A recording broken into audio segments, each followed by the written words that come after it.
Hello and welcome to the Surprisingly Sober Podcast. I'm Taran. I'm Trevor. And today we got some sober topics to talk about. You have sober topics. Mine are drunk. Welcome to the surprisingly... This is just a podcast so I can write off all my alcohol expenses podcast. What's the point of your podcast? I just get drunk on it and talk shit. Yeah. So, right out of the gate, I want to talk about something more serious and then dial it back as we go, you know? Yeah. So, this is something that I'm going to be doing, and maybe you'll be interested in partaking in it. So, something I've noticed since I initially moved out is I've kind of always had the mentality of I'm an adult, I can do whatever the fuck I want. Like, I have this freedom now, and I don't really feel like I have any restraint in my life. Like, you know, it's kind of like... Okay. The only restraint is what finances in the universe kind of bound on me. Like, I can't just fly to the moon, but I could order Chipotle every fucking night if I wanted. I could go get a tub of Ben & Jerry's every night if I wanted. Like, I can afford that. And I've seen a few of those nights of yours. Yeah, and it's kind of just like... I need to almost like unlearn it because that's not a healthy thought process. I can do whatever I want, so I'm going to do it. I don't think that it's that, though. I don't think you have a problem. Well, no, it's not that I think I have a problem, but like, let's escalate to say, like, what if I was wealthy? Like, you know, like... And you could just do that all the time. And I still had that mindset. That's how crazy people are made. That's how people like Jeff Bezos just walk around doing whatever the fuck they want and ruining people's lives.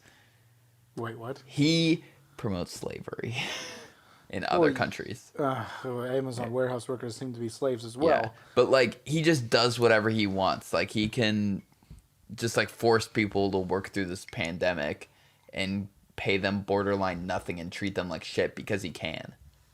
Like... He is peak level. Yeah, but evil, what does that have to do with person. you ordering Chipotle every night? I'm just saying, like, what if I did get rich? If I don't like learn this mentality now, I don't feel like I'll learn it later. Oh, Taran. I'm just saying, like, just putting a little bit restraint on your life is healthy. For the people listening, Taran is wearing a shirt that says Gucci. I just wanted to point that out. I didn't even think about that. Taran's over here talking about I don't need to order Chipotle as much. He's got a fucking Gucci shirt on. Yes, you got for free. Yes, I got it for free as a gift because I bought other designer things. From this guy. Yeah, from one guy who's just selling off like a bunch of his like wardrobe that he doesn't wear anymore. Like I got like a sweatshirt, a jacket, like, but still, like, see, that's another thing. I need to put some restraint on my life. I shouldn't just buy designer clothes because I just recently paid off my credit card. You know, that shouldn't be a thought process. Like, I need to, like, right. I need to put these little, like, kind of, like, caveats on my life of, like, okay, Taran, that's against the rules. You can't do that. Like, I feel like having rules in your life is somewhat important. Here's actually a thing that I've been thinking about the last couple days. What's the fucking word that I'm looking for? I can't think of it. God damn it. What is the word when you're trying to limit something that you do? It's an action, something. Dude, I'm not a linguist. I know like 20 words and I use them very well. Okay, this is bad podcasting. God damn it. I'll fill up the space. So basically, while you're trying to figure out the word, it's moderation. Moderation, yeah. Moderation. I don't do moderation. Is key, but also you have to moderate your moderation. Yeah. Don't put yourself behind a wall that you can't get over. So, like, I suck at moderation. My caffeine addiction speaks volumes. Yeah, and I won't talk about how fucking drunk or hungover I was this morning. Jesus. And I'm drinking again. So, I feel like the thing is about like the fast food. The fast food is one I really want to focus on first before I start doing other stuff. It's baby steps, you know. Like I always hate the New Year's resolution people.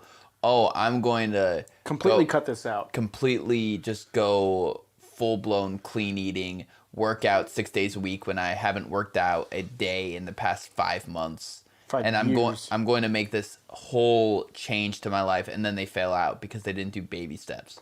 So I feel because like they just get burned out so quick and they don't want to do it. They learn to hate it. Yeah. So I feel like the first thing to do is I'm going to limit myself to I can only order or go out to a restaurant 6 nights a week. No, just on Sundays. That's, I feel like, a bit of a stretch right there. That I feel like is too much because we don't really go out a lot to begin with. I order food behind your back. Well, yeah, I know that because I see it on the table when I come home when you're passed out asleep upstairs. Like, Taran got Chipotle. Oh, look at that. There's a second burrito in the fridge waiting for him when he wakes up. Okay, fine. 3 days a week. Not 2 days a week. 3 times a month. That's less than once a week. So you just went even lower. 3 times a month. I think I could do it. No, Okay, fine. Just Sundays. Once a just week. Sundays. Okay, just Sundays. Just on Sundays. Because Sunday, that's both of our days off. Yeah, so it's kind of something we can enjoy together. And I feel like that's like, just like a limit I'm going to put on myself to kind of like start to learn how to limit myself. Because I don't. I have no capability of limiting myself. And I feel like with takeout and food like that, it's kind of easy to do because there's no withdrawal to it. And especially in a pandemic. Yeah. Like with caffeine, it's a lot harder because there's an actual physical drawback. I'm more tired and I get bad headaches. Yeah. So it sucks to do it. Where like, oh man, I'm now inconvenienced with I have to do the dishes because I had to cook food. Like, or I had to go to the store and mask up and all this stuff and I mean, like I buy in bulk, so it's like going yeah, you do. Yeah, so going to the store is not usually too much of a inconvenience to me. How long did it take us to run out of rice? I still have that like 40-pound bag of rice. No, I'm talking about the rice when you bought back when I was 96 pounds of rice. The good old Ashland Safeway. Yeah. So yeah, my head manager ordered too much rice by mistake. They meant to do 2 and they did 22 cases of rice. And I bought 15 of them, if memory serves, for like the cost, like the warehouse cost of that case. So it was a stupidly low price. So it was a good deal. But yeah, we had that rice for a long time. Yeah, we had bags of rice because we just recently found one.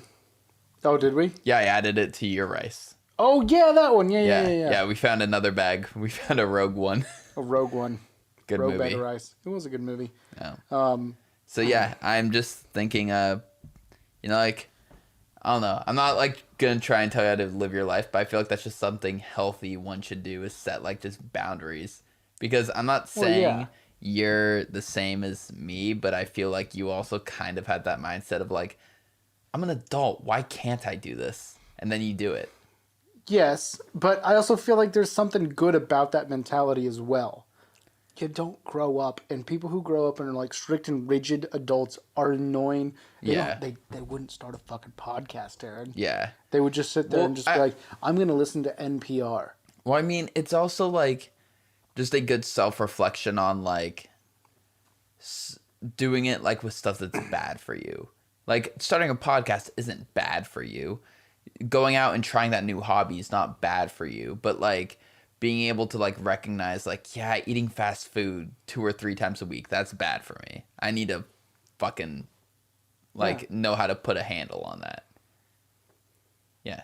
And I feel like if you go into life with the mentality of I'm an adult, I can do what I want, you're never going to like... Don't go into life with that mentality. Don't be that. You don't let that be your mantra, but don't forget about it. Yeah. Because then you can have fun. Like, yeah. Like, honestly, that I feel like we've actually gotten more adult during the pandemic because we can't go, hey, dude, let's go to the bar. Dude. Let's go pick up chicks. Do you know what I can't stop thinking about? Picking up chicks? No. And I think you'll know it before I say it. Just think, what have I been wanting and raving about for a long time now ever since we ate it? Oh, yeah, when we went to a brewery. Ecliptic Brewing in Portland, Oregon. Very good. Those I love their beer. burgers were insane. They were pretty good. They were delicious. I was honestly very shocked, and usually when I try and show you something new, you shit all over it, but You actually like this. Do you know what I liked best about it? They didn't have tots. They had fries. I mean, yeah. But tater tots are good, too. But now it's time to shit on something you do like. So I'm low on glasses right now because I've broken a few of them. And one's in my bathroom that's just like my rinse my mouth cup. Then one's on my nightstand and one's in the dishwasher. So I have to use this right now to drink out of. And, I hate to say What is it for the audio It's a people? mason jar. Yeah, I'm drinking out of a mason mason jar. This is some real man bun shit right here, all right? And I don't like drinking out of mason jars. Well, I don't like getting up to refill my shit, so that thing's fucking huge, man. Okay? Yeah, it fit my energy drink. You even got the wrong one, too. That's the smallmouth one. Somebody gave me that. You want to know what came in it when someone gave me it? Apple pie moonshine. Apple pie moonshine. Yeah. And that's the smallmouth one. I have the blue ones I have are the wide mouth ones where you can stick your whole face in there and get it all whap. I just don't understand, like, the mason jar aesthetic. Like, people who, like, use them for, like, decoration as well. Oh, that I don't get. I don't yeah. think anything about the aesthetic of it. I just feel like it's a way more efficient means of transporting liquids into your body. Like, I like it as a storage method. That was the douchiest thing I've ever said. Yeah, transporting liquids into your body. Yeah. I'll transport a few liquids into your body. Hey. A few? Wait. What? What? I said a few. That's wrong. I hope. Well, I mean... Pee? Yeah, you just leave it in. But that's a couple. Yeah. I mean a few, so that's 3 or more. 3 to 5. Depending on who you talk to. No. Well, a little like blood comes out when I come. Oh, God. What was that one band that made the song I Come Blood? It's Cannibal Corpse. Yeah, you're fucking weird. That's fucking weird. Yeah. Like... Well, I mean, like, all their songs are just, like... intention to be disgusting, like entrails ripped from a virgin's cunt. Why? It's so, like, the whole idea behind it is it's ultra cathartic. It is the most evil, grueling, gross, gruesome music that is positively disgusting and horrifying, so that if you have these, like, fucked up thoughts, it's a way for you to release those thoughts into the open, like, in a healthy way. Push it down. Don't pet puppies and keel over at 56. Just but yeah, so push those thoughts away, Taran. I'm just saying, man, you need to get this man bun shit out of your life. Okay, fuck off. Fuck That off. was a term Bill Burr used on his podcast recently. He referred to something as some real man bun shit, and I've been thinking about it a lot lately. And it fits, unfortunately. But I just want you to know that I don't give a shit. Don't give a shit what you think. Because you're an adult and you can do what you want. Exactly. You know what, man? You know how hard it was to find those fucking glasses? Because they were sold out everywhere I went because everyone else does it too. And they don't keep them in the craft section. They keep them in the fucking grocery side. Yeah. Of like a Fred Meyer. Yeah. Doesn't make no sense. Well, I mean, it's with the canning supplies. And that's always like by the baking aisle. I never thought about that. Canning supplies. Yeah. You fucking weird people and your peaches and shit. Yeah. Making some Boysenberry. Boysenberry. Yeah. Yeah, we're not much of bakers. You do pretty decent. I can bake, but like it's never my your thick bread there. Well, that's because I was going to make it, then I fell asleep, and then I went to work. Oh yeah, when you tried to make bread. So like it just sat. It was so thick. It was so cool. Yeah, it just sat on the counter for like 20 hours longer than it was supposed to. Yeah. So why do you hate me and my man bun shit? I don't. I just wanted to talk shit a little bit because I care about you. You're wearing a Gucci shirt, and I won't. You're wearing a Yamaha shirt and a Fast House Speed Shop. Yep. What is that? Fuck if I know. It's a brand. They don't even do anything. They make cats, apparently. It's a brand. Yeah. That's all. How can they do that? They don't even put anything out. It's just a brand. Like they don't do anything. Like I have another hat that's Thor, but they make like dirt bike gear. Yeah. You know. Yeah. Fast House, as far as I know, is just a brand, and they make like some dirt bike jerseys and stuff like that. Mm-hmm. But they're not specifically like anything super special, you know? Yeah. Oakley makes sunglasses. Yeah. But you can also get an Oakley hat, you know? Yeah. Gucci makes garbage. Is that what G stands for in Gucci? Yep. Garbage up. Stop this joke. It's not funny anymore. They would never were funny. So, yeah. This is the last podcast of the year. It is. Yeah, this will be going out the 28th. Oh, it's going to be the 28th. Cool. Yeah, and then the Surprisingly Music will be the first podcast of the year on the 1st. Ooh. Yeah. So we'll be starting the year with Surprisingly Music. Black Pistol Fire. Yes. I keep forgetting the name, and I'm just like sitting there like staring at my Spotify like, fuck, what is it? then I have to go to albums I have saved and downloaded. Is that it? Shit. Okay, that's it. Because like I just have to find the band that's like, all right, what am I? This is one of those ones where I didn't know anything about the band either. I'd heard of 1 or 2 songs of theirs, so we'll talk about that on another podcast. This has been surprisingly sober. Well, so something I can talk about is, so like I always just kind of keep my mind open to what I'm going to choose going into the next one. Like, you know, I'll listen to your album bit, I'll listen to something else, go back to the album, listen to just kind of keep my mind fresh. If I fixate too much on it, I just start to like not really hear it. Like you zone out on it. Yeah. And it's just kind of like background music. Like you're in like a department store. You're not really listening to music. You hear it. And you might, you know, be nodding with until it. Until you hear Shape of You by Ed Sheeran, then you get the fuck out of that department store. I know the shape of you.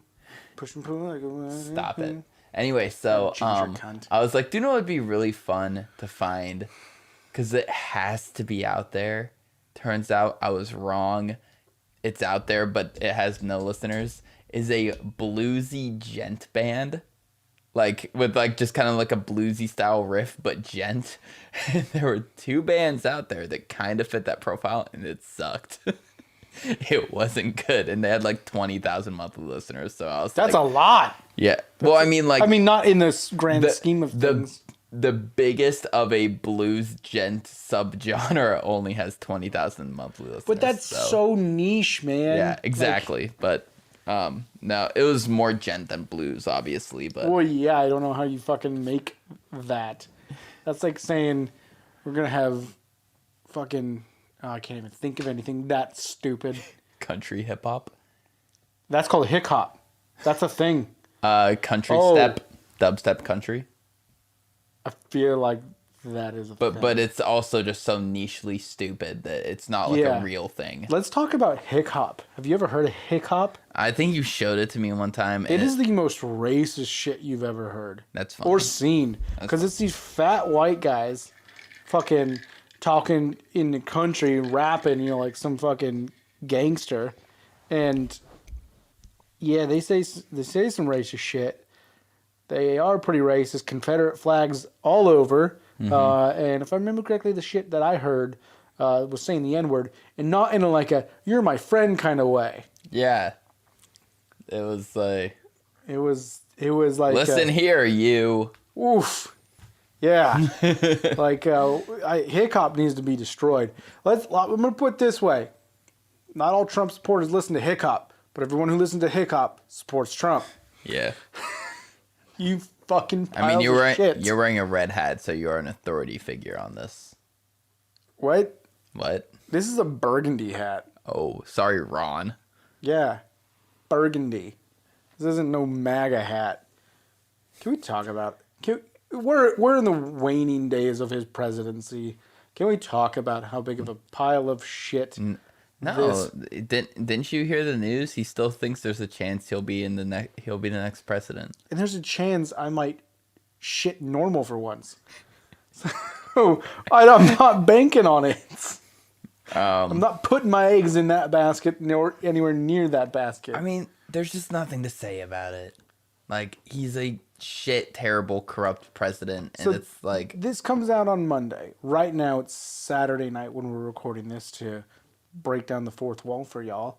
We need to start saying y'all more too. Y'all. Yeah, it really. I don't know. Really gets the audience closer with us. Your mom said y'all on a Facebook post, and it made me like cringe thinking of her saying y'all. So like now I just associate y'all with that. So it's like y'all come back now. You hear? Let's not say y'all. Well, what was I talking about? So yeah, it's Saturday night. Right now, they're supposed to pass that COVID relief bill that would give us poor people, because we only have 2 listeners. We don't have any ads. It's not like we're fucking rich. And also, no one listening to us has money. it would give everyone $600, but they're trying to get $2,000 is what Trump wants. But the Republicans don't want to do that. So it's like, which side are you on? Doesn't. And there's some Senator Johnson or whatever. He's a pile of shit too. He's the one who still thinks that fucking Trump won the election. Oh, okay. Yeah, he's one of them guys. He's a senator. We elected this motherfucker. So, obviously, if I say this, I'm kind of ruining my chances. But something I've always wanted to do is I want to go to, like, Kentucky. Go to, like, one of his, like, political rallies. And I could I'm a white guy, so I could definitely gussy myself up to look like someone who'd support Mitch McConnell. Yeah, you take the Gucci shirt off. Yeah, and just, like, kind of getting close enough to him. I think I could one-shot him. I think I could kill him with one good hit.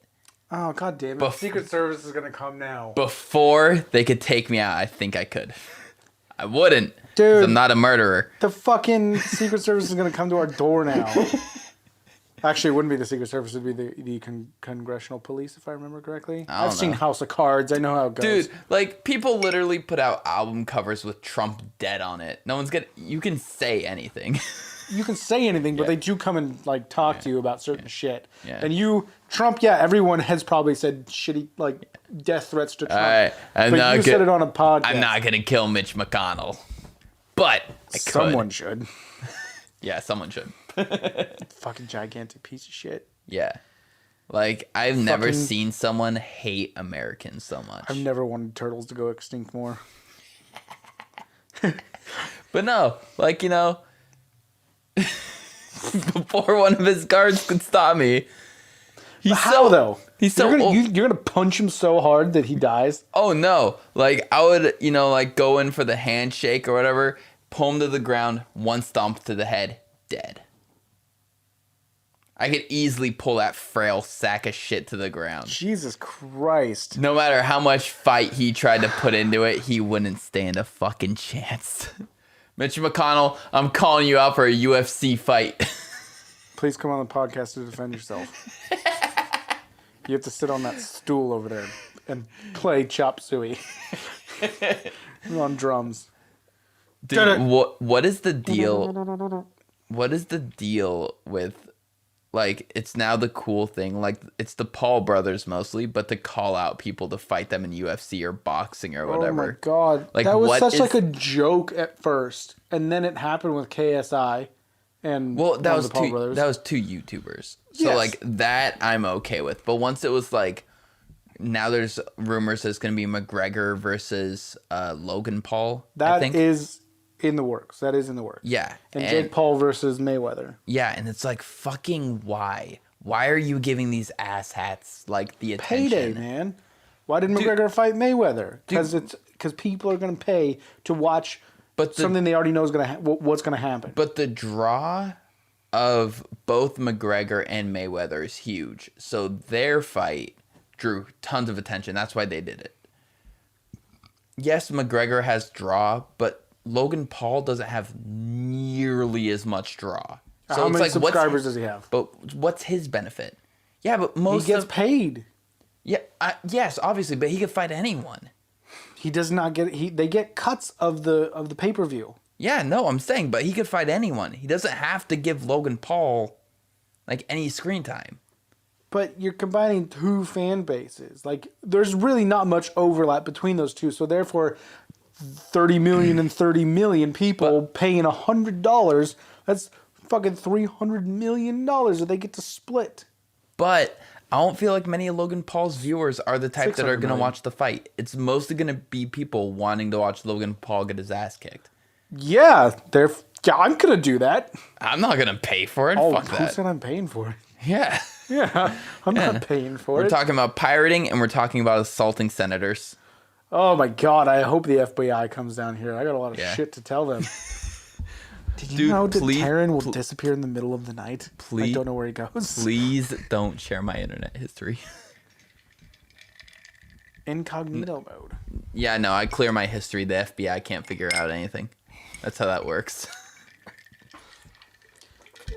Let's talk about that. One thing I like is the whole meme of the FBI is like watching what you do on the internet. Yeah, those are great memes. But the funny thing is, it's the NSA. It's not even the FBI. Yeah. So let's talk about that, because this was a big deal. The government was spying on you. Alex Jones was shouting this for years. NSA, we're really bad podcasters. The NSA spying on you. Like, this was a big deal. Alex Jones was talking about it for years. And then it came out, and they make fucking movies and documentaries about it. And nothing happens. They're like, yeah, sorry, we did that. I mean, same thing with Epstein. Nothing came of it. The Panama Papers, nothing came of it. Except for a dead person who was uncovering it all. Yeah, and it's just... But then people are like, well... They can spy on me. I'm not doing nothing wrong. It's just for now. Yeah. And what if with the next person, what's wrong? That definition gets changed. Yeah. Like, that's what people are like. We should limit free speech because you shouldn't have hate speech, which is illegal. Hate speech is illegal. Hate speech isn't illegal. It isn't? No. Hate crime is. But when you're threatening someone, that is a... If you're threatening someone, but if you're just saying... That's what I'm talking about. I hate N-word with the hard R here. That's hate speech, not illegal. I feel like if you even soft R it, that's still hate speech. I don't know why you're singing out hard R on the N-word. Well, I'm just saying, that conveys a clear message. Wait, so is Chris Rock into hate speech? Because of his one bit? Which is a great bit if you haven't. Comedy is where there's the moral gray area. Yeah, the Chris Rock's I hate N-words bit is one of the greatest bits in history. So hate speech... Hate speech isn't illegal. Threats, I guess, are illegal. Yeah, a threat of violence is illegal. My joke about Mitch McConnell...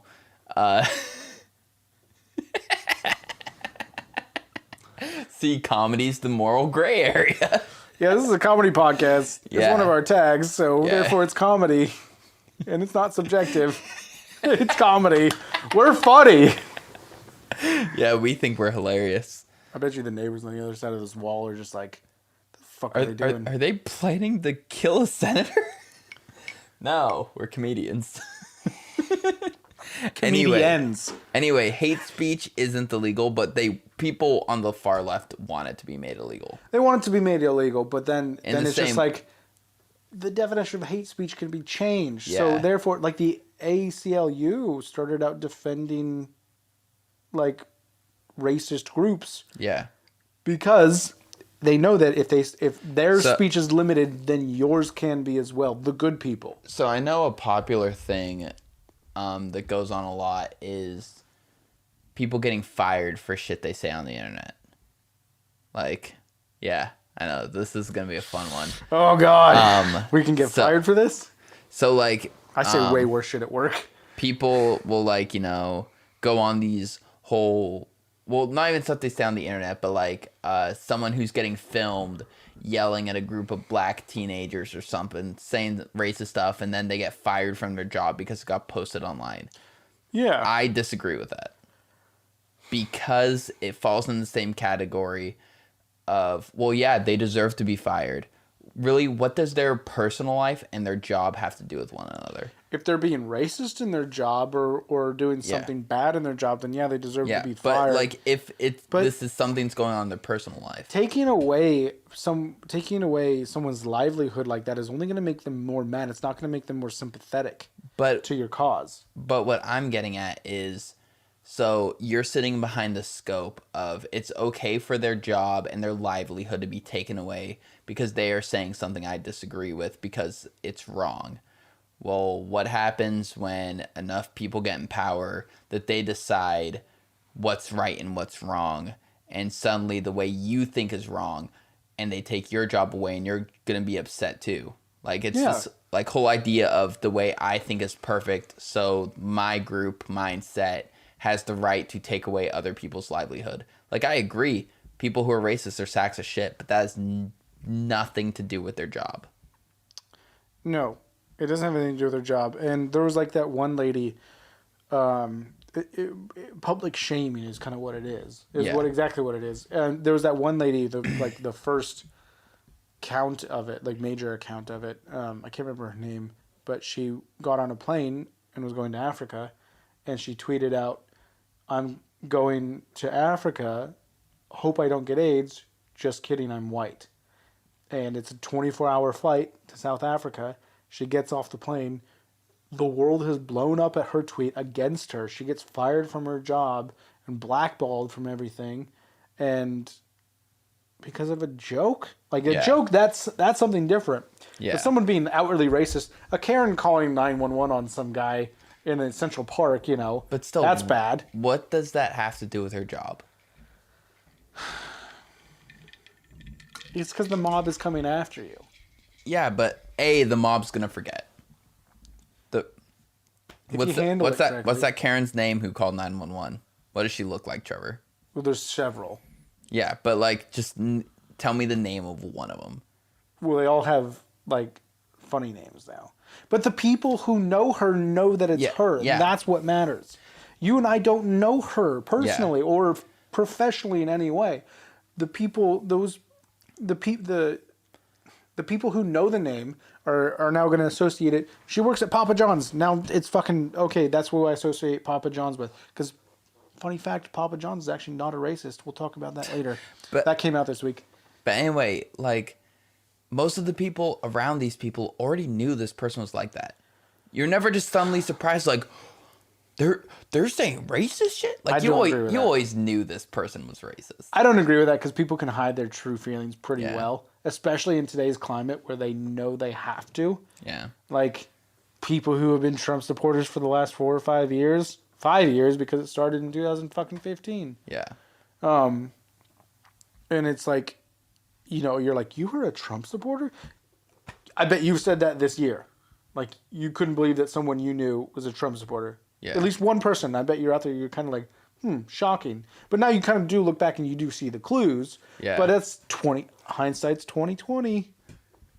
No, I look at everyone we went to high school with and I was like, yeah. They're all piles of shit. We said shit at the same time in unison, but we said it different ways. Yeah. Yeah.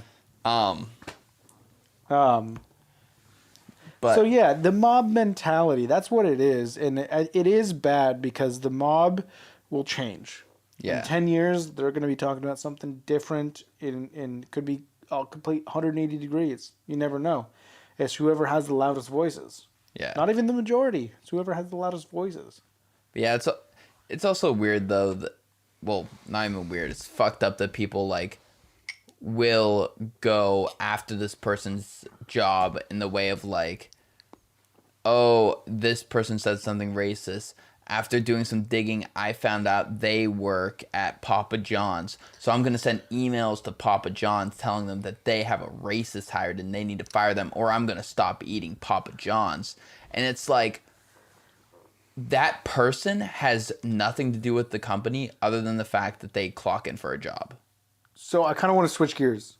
Okay. Because what you were talking about, I feel like too many podcasts talk about this mob mentality, and they kind of like, it's just kind of, it's over there. It's over. Something that I learned that the emailing Papa John's thing reminded me of. So obviously in the pandemic, everyone is stuck at home. Yeah. Zoom has become a big thing. Yeah. I was listening to this podcast. It's called the Meat Eater Podcast. It's a hunting podcast. The guy who runs it, his name's Steve Rinella. He's been on Joe Rogan a bunch of times. Yeah, I could assume that. Yeah, that's how I heard about him. I listened to him mainly for his history of like the Wild West and that sort of shit. I love that. It's so cool. He knows so much shit about like the explorers and of the American West. Like Dora? Yeah. Oh, he's good friends with her. I think she's been on the podcast a couple times. But anyway, they were talking about how, I think it was in Washington, they were talking at this local government, this local city government was talking about the bear hunt. Because apparently the bears there are a problem, game management, wildlife management is very important. Yeah. And there's this huge, hunters are like, we're trying to manage the game, so there's not too many and there's not too little, which I think most in America, all 50 states do a great job of it. Yeah. And now there are animals and that are being, run extinct or they're trying to reintroduce like wolves and things like that. Yeah.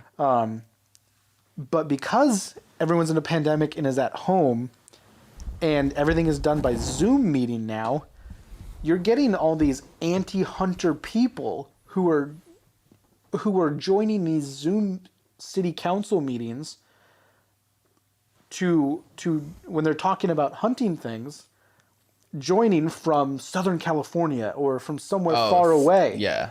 To then put their opinion forward, and it's like, first of all, you don't live here. Yeah. You're doing this just to be disruptive. Yeah. And yes, I get it. You have opinions on hunting, but they're wrong. Yeah. Like they're just a lot of it doesn't make any sense. Like, why is that allowed? Like, you shouldn't be allowed to. I mean, you can go to a city council meeting, any of them, but if you don't live there, you don't get a say. You don't get to go to Canada and tell them how to run their fucking government. Yeah. Like, I don't go over to Nebraska and start going off about how they're messing up their policies. Like, it's not my place. In a certain extent, it's a really weird area because, like, obviously, if another country is having a civil war or doing a genocide, you're gonna like, hey, you shouldn't do that. Don't make us come over there. Yeah. But when you're getting into something where it's just an opinionated thing, a very opinionated thing, and you don't have any facts to really back yourself up. Yeah. I mean, other than meat is murder being your only that's fact. not a fact. That's an opinion. Yeah. And I've never been hunting, but I'm for I it. have. Yeah. I've never been hunting, but I'm for it because I understand how it's done. The tag system for deer is like, they're like, this is the population of deer. There's 20,000 deer. A healthy population is 14,000, and we're going to put out 6,000 tags. Yeah. And if you get one, you get one. Yeah. And then, therefore, at most 6,000 deer will be killed. And poaching is illegal. Poaching is illegal. You can't hunt without a tag. That's a crime. They're against it. What's really fun that I've learned is that the U.S. wildlife management system is completely self-funded. It is one of the most efficient government organizations in our government. So you mean they're not stealing our money? No, because every dollar that's spent, like there's a tax when you go buy a gun. When you go buy outdoor equipment, there's this tax. When you buy tags, there's a tax and stuff like that. The tags themselves, they all go back into the departments. And if they don't use it, they then have to give it to like the U.S. Migratory Bird Fund or whatever it is. So it's all self-funded, and it's all the money stays within itself. Like your tax dollars, your federal income, where the fuck does that go? Yeah. This isn't Australia because no one fucking knows. Yeah, mostly the fucking drone bombing. Yeah. Isn't it Australia or New Zealand that will give you the receipt of like... Australia. It gives you the receipt of where all your taxes go. Probably both. New Zealand is very progressive. Fucking love New Zealand, dude, man. They are knocking it out of the park. We should go there. I think they recently were declared the freest country. Like they're number one on the list. Bro trip. Yeah. Got to get our passports. Got to go to all the places where Lord of the Rings was shot. I don't give a shit. I do. I give a lot of shits. Really? Yeah. Do you think America's too big and that it should be broken up into smaller countries? Yes and no. Yes and no. Yes and no. I think yes, America is 4 different countries, maybe even 5 different countries. Yeah. Yep, Pacific Northwest, Southwest, Central, Northeastern, and Southeastern. 4 or 5 different countries, depending on if you want to split up the West Coast. I don't want to split up the West Coast. I don't either. But so 4 countries, but it's something about that makes it work. To be honest, we hate the fucking rednecks down in Southeast, and their fucking college football craziness, but they're lovable.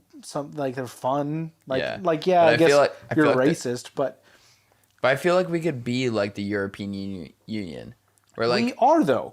But we're not. Yes, we are. We're the United States. But we don't function like that because We don't. our government is tyrannical and just forces every state to basically fit one picture. When it's like we're too big for one picture to fit the whole thing. And also there was like that stat recently that the current 2019 like census of the economy showed that if California was an independent nation, it'd be the 6th wealthiest. Well, then, yeah, Texas is also up there. It's like California's 5th, and Texas is up in the top 10 as well of the world's economies. It's the biggest. Yeah, so we could easily break this country up and not like leave these impoverished basically areas behind. Like I think it could safely be 3 where California, Texas, and New York are all each in one and kind of can keep the economy like smooth in those areas. I don't. But then what are you doing though? Like what? How? Getting all the southern states mixed in with Texas, scamming the fuck out of those morons. But or us people- coasties. Okay, so well, are you gonna? Is the central gonna be a boot where you cover the south and central? Because Nebraska and Wyoming, they're gonna agree with Texas more than they would New York. So you can't divide it halfway, like the 30th parallel, which is the slavery line. I don't know if you know that.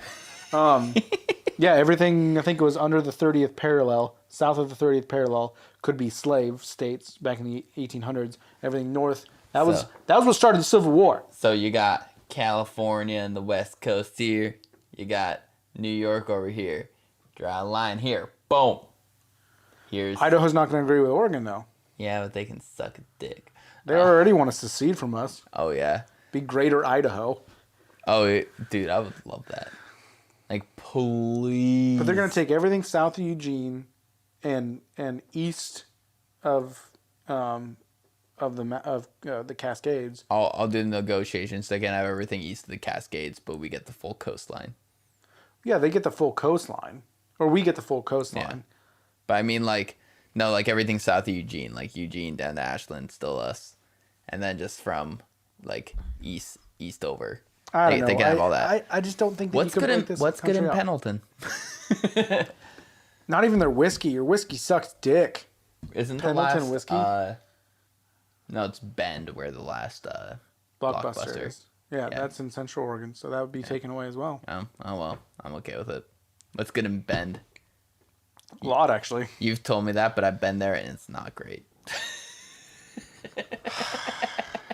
I don't know. You're just useless. You're fucking useless. I don't think that you can divide the country up at all. It's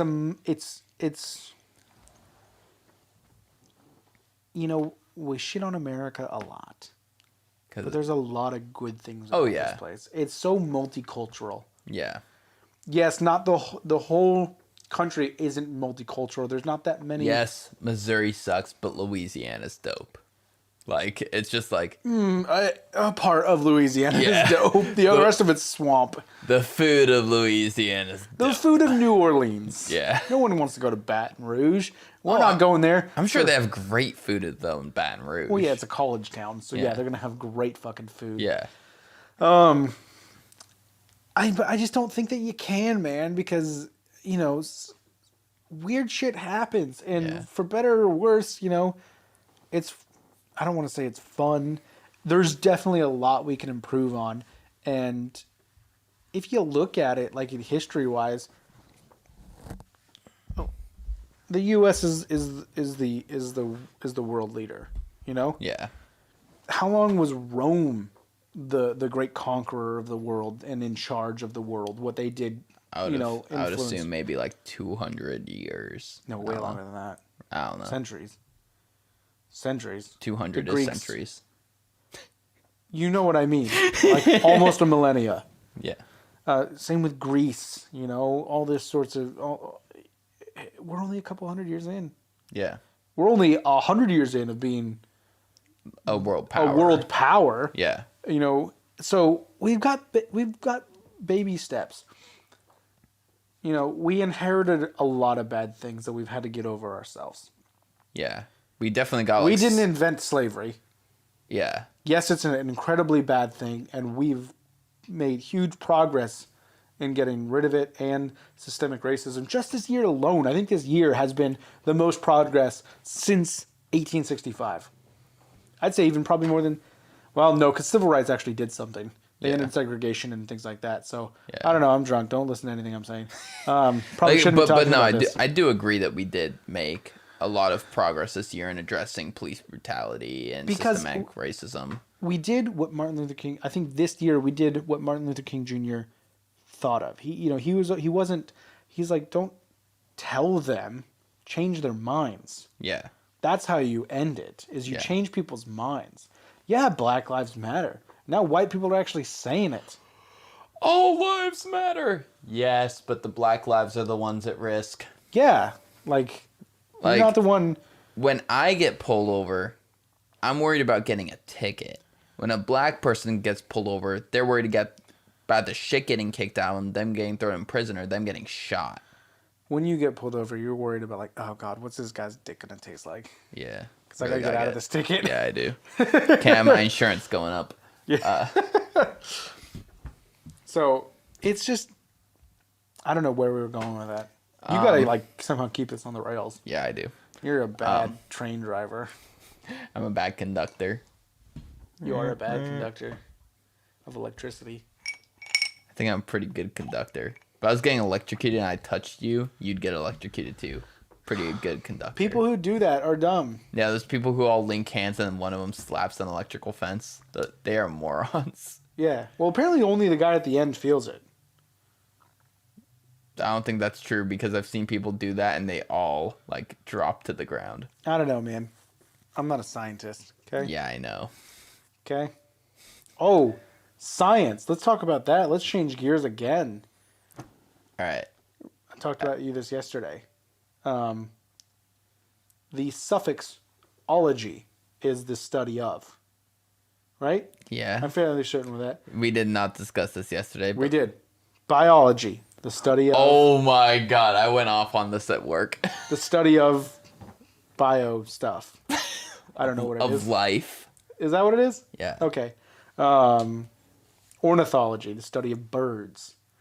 You know what isn't a science? Mixology, you fucking bartender. You're not a mixologist. The reason I say this is because yesterday for Christmas I was gifted a decanter. And I used it with whiskey and everything. And it's fucking great. I love it. Thank you for the gift, mother. Thank you, mother. Thank you, mother. Why do I sound like Kylo Ren? Thank you, mother. And it said, like, you know, mixology on the box on it. And I'm like, that's not a thing. What do you do? I'm a scientist. What do you study? Alcoholic beverages. Like, no, you're not. You are a bartender. And I'm sorry to shit on anyone. If you call yourself a mixologist and fun.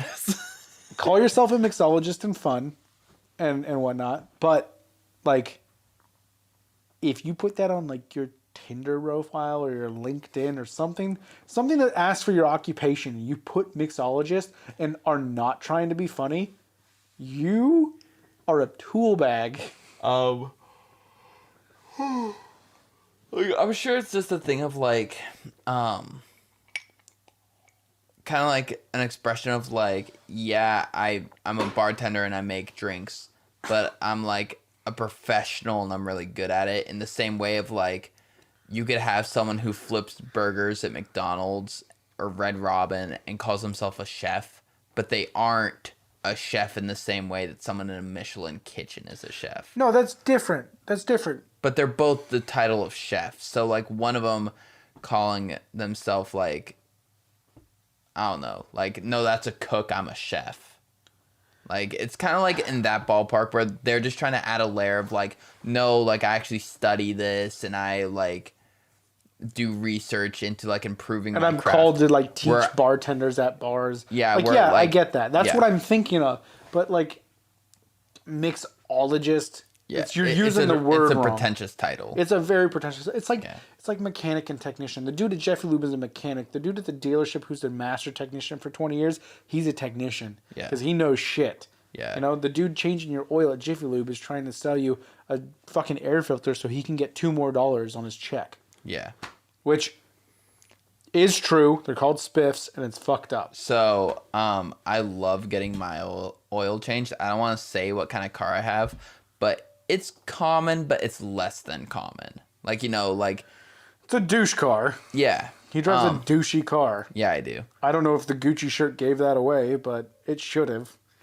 So anyway, back when I was driving a 98 Honda Accord, super common, like ultra common. Like I would say they could take up probably not 98 specifically, but Honda Accords probably like 4% of cars on the road. Yeah, but for 15 years, every single part on a Honda Accord is the same. Exactly. So, yeah. So when I get my oil changed, because I don't go to Chevy dealers,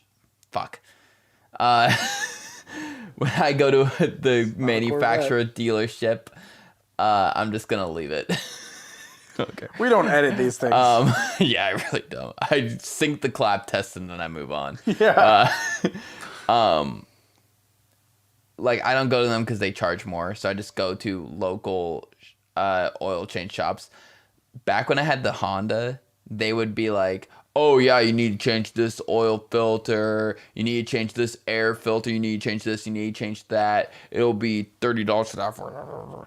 And then now that I have this and they don't have the parts for me handy, oh yeah, your air filter's still really clean actually. It's looking really good. Like we don't have a replacement for it, but probably in the next couple months you'll want to look into changing it.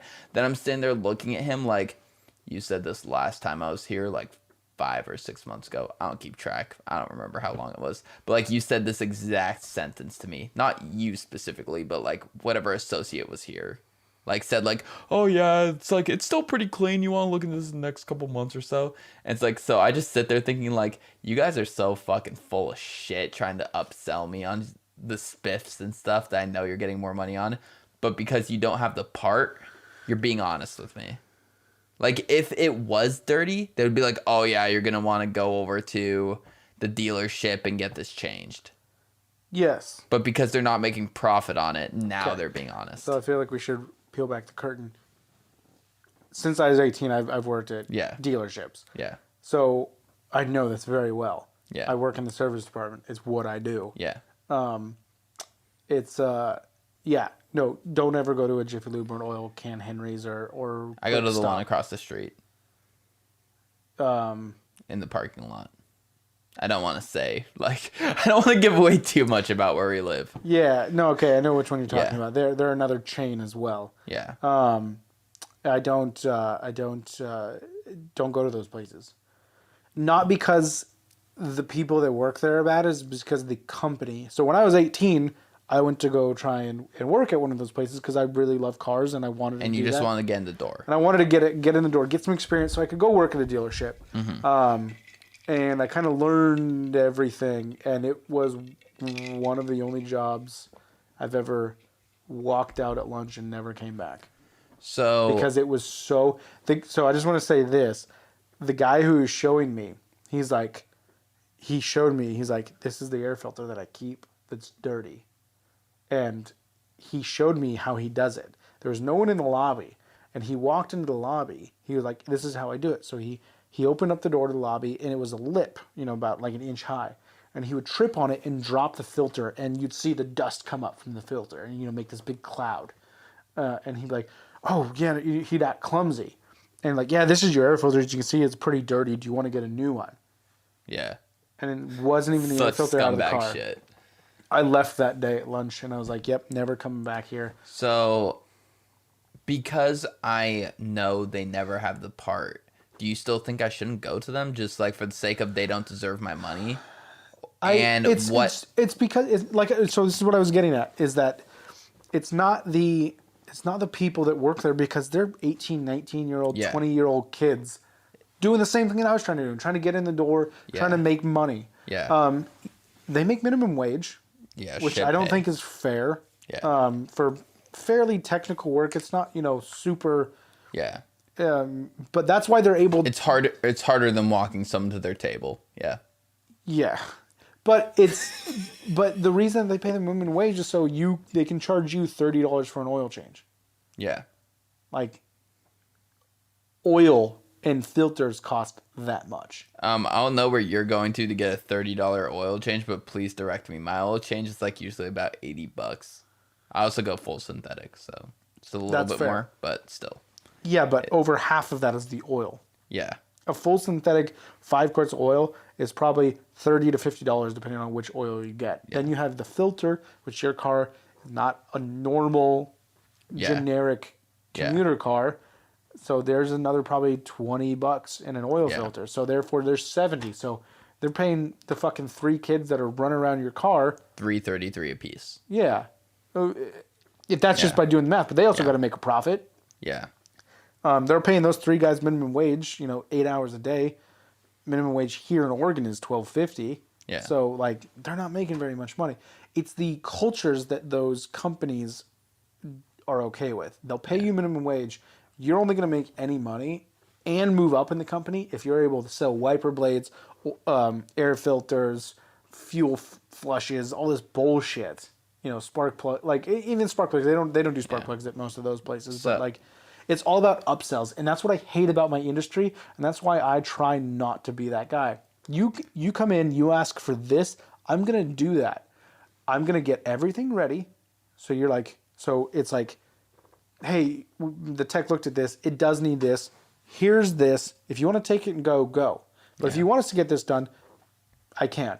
Yeah. Like I'm not here to be like. The key is they make it feel like a hostage situation. Like, I can't take your car. I can't take my car unless I get this done, which is bullshit. You can leave. Yeah. They can't keep your car for any reason. Oh, your tires are really unsafe. They're actually they're illegal to drive on the road. No. Then call a cop and have them follow me.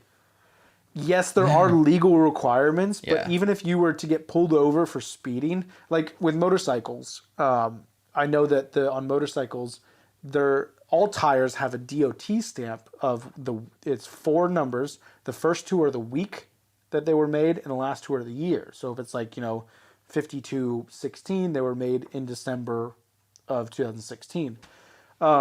If that date is more than 6 years, your tires are technically illegal. Because rubber hardens and they don't get as grippy.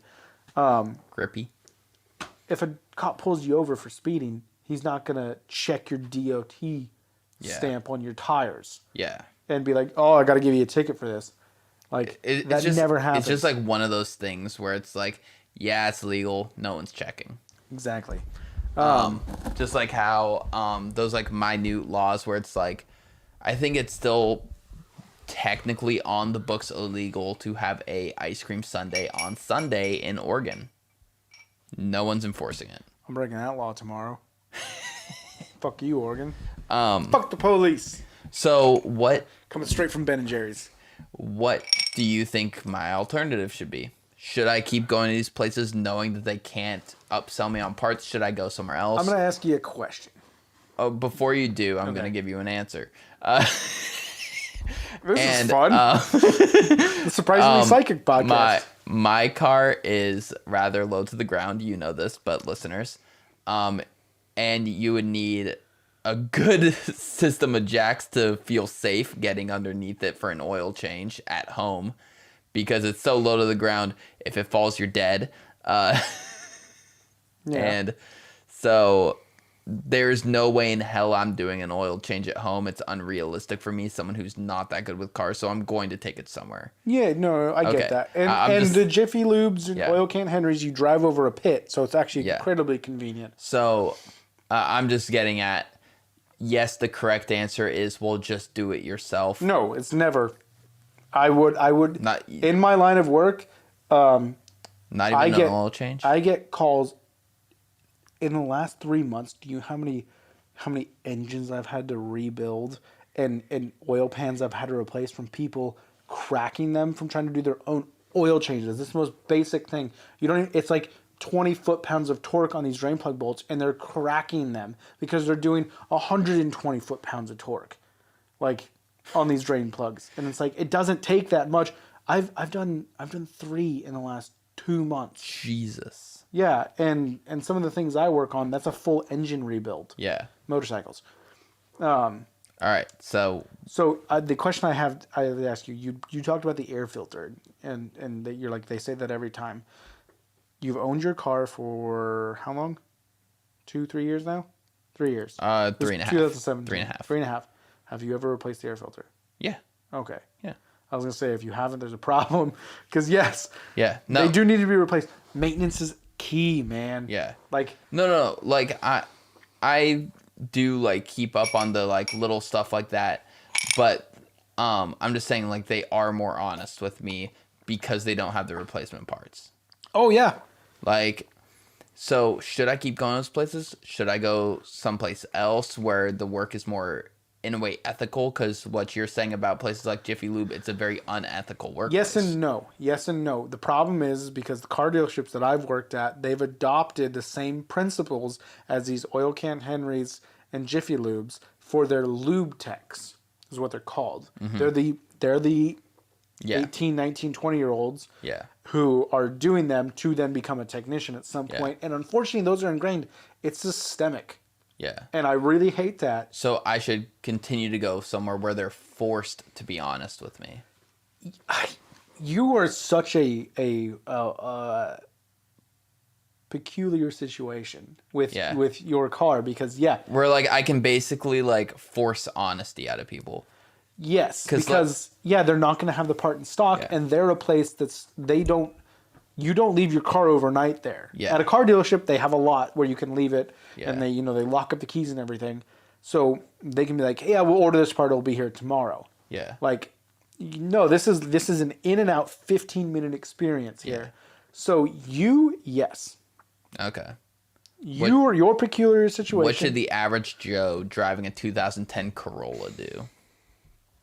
I mean, you were right. Yeah, doing it yourself is the most honest and easy way. Yeah. But then again, having a technician or a low-level technician look your car over is good because when they're under there, they can see everything. Yeah. They can see your axles. So one thing, because I worked at a dealership when I was on the East Coast as well. I lived there for a year. The East Coast, they put rust down. Or they don't put rust down. They put salt down in the wintertime to melt the ice. And I learned about this from Ant-Man too. Really?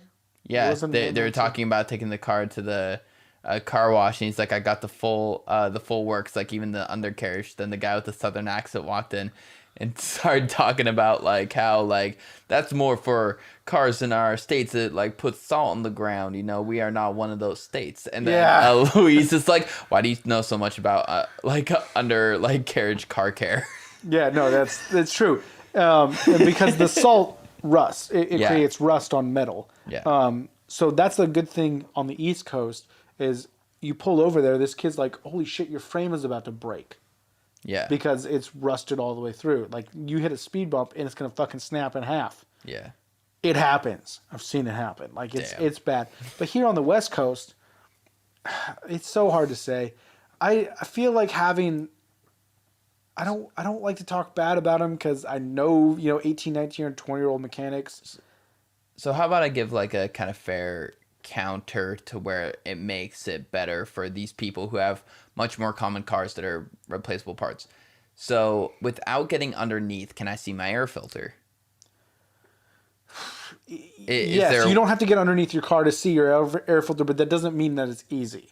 Because these new cars, you got to take 3 pieces of plastic off just to see your engine. Oh yeah, seeing my engine's your car. Yeah, I know. I've looked at your car before. Yeah. You got to pop this cover off. Luckily, yours is only 1 piece of plastic. Yeah.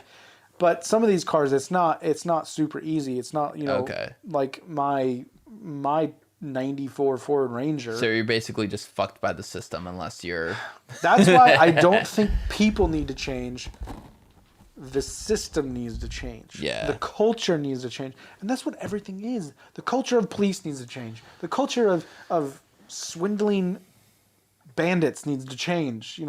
That's why I hate my job. This kind of goes hand in hand where we talked about tip culture. Yeah, we did talk about tip culture Like, last podcast. where people just need to be paid for the work that they do, not for all this, like, kind of little swindly kind of stuff. Because I feel like... You're being swindled. Yeah, but I also feel like, with the tips and stuff, to not get too much of a sexist, I'm a white guy kind of opinion, the hot chick waitress is going to get tipped more than other people. Because it's going to be guys like, oh yeah, I'm going to give her a few extra dollars, Like, I think she's into me. I'm going to give her... Which is a whole other thing to talk about. Yeah, so, like, in a way, that is swindling the customer. Sure, they are doing it to themselves, but it is procuring extra money out of a dumb customer. In the same way, being an uneducated car person like myself, going in, then telling me I need to pay them this extra $80, otherwise my car is going to suddenly fail out on the road because I didn't switch out this filter that they're trying to upsell me on that I didn't actually need. Which is weird because your car's been running fine, and then all of a sudden you leave here, you might die. Yeah, and then I get swindled on money because I'm dumb and uneducated on my car, and like what's going on with it and stuff. It's two dumb people getting swindled, whatever way you look at it. Like, and that's why I think people should just get paid an honest amount. It shouldn't be $12.50 an hour plus tips, $12.50 an hour plus spiffs. It should be, $18 an hour. And if the customer needs this, I'm going to be honest with what they need. It's going to be $18 an hour, and I'm going to treat every customer kindly, not just because I expect them to give me more money. And I 100% agree, but the mentality behind why they do it is productivity. You're going to be more productive because you'll get paid more. You have more incentive to sell. Yeah. Hey, sweetheart, you want a dessert? I know that cheesecake's looking sure darn tootin' good. There, honey. Why do you think every fucking... My mom was talking about this during Christmas because she hates being called honey and sweetheart. Oh, dude. And she lived in the South for a few years. It. She lived in the South for a few years where that's normal. Yeah. That's just... You just call honey... You call everyone honey and sweetheart. And I don't like it either because it feels... We're on the East Coast where I feel like that sort of shit doesn't go as far as it does on the East Coast. Did I say East Coast? I meant we're on the West Coast. Yeah, we're on the West Coast. Where that shit doesn't go as far as it does on the East Coast. To get back into these different country things. Yeah. We just don't. We're not about that. It's demeaning. It really is. But they're also demeaning people. They're incredibly racist and sexist out that way. But oh my god, way to generalize. I like brushing with a broad brush. Brushing with broad brushes. Painting with a broad brush, I think it's the correct thing, but you get the idea. Yeah, you said brush. It's a shitty picture. Yeah, with a broad brush, that's you're missing fine details. Yeah. I draw stick figures, man. Do I look like an artist? Yes. No. I look like I'd be like, oh yeah, man, I take my painting really seriously. You couldn't even say that seriously. Yeah, no, it's just culture, man. Cultures need to change. Our culture needs to change. Yeah. We need to be more inclusive. Not to be super like, right? No, like the whole idea of woke culture goes hand in hand with this. I think I'm right because what's between my ears is the way everyone should be. But I think the Pacific Northwest and the West Coast as a whole has things on pretty good lockdown. Like... No. Well, I mean, just like the way we like treat one another. Like I think it's actually worse here. We're not going, oh, honey, sweetheart. Like there's definitely the bigger push for equality and treating others well. Yes, but so... We're further than the rest of the country. I lived on the East Coast for a bit, and the main difference that I learned is West Coast people are way more two-faced than people on the East Coast. A dude from Philly will tell you what's up. Dude from Boston, he'll tell you what's fucking up. Okay? Like, dude from Atlanta, he'll straight up tell you what's going... Like, I don't like you. A dude in Atlanta told me my pants were fire, and then he called me the N-word, and that was a good day. It happened to me in Texas. Yeah, I was dude. at the airport and I had my Jordans on. Dude came up and said the same exact thing. And I was like, this is the proudest day of my life. I'm so happy. I was wearing my bandana jeans. Oh, yeah, you're a Miri? Yeah, a You're Miri. jeans? I Yes. know that. That's Yeah. a thing that I know. I'm wearing Dude, Levi's. he had like a solid 6-inch height difference on me too. But that's what's up. He was a hulking man. And it was just like he looked at these fucking gay boy jeans and was that's just what's like, that shit's fire. That shit's fire, bro. Yeah, that's the best compliment a white guy can get. Yeah, dude. Oh god. Nothing I can say to another white guy like can even get close Nope. to how good it makes you. Because like Oh me my complimenting a white dude, they're just like, thanks. You getting me those Jordans was the best Christmas present ever because he said that to me. Yeah. What were we talking about?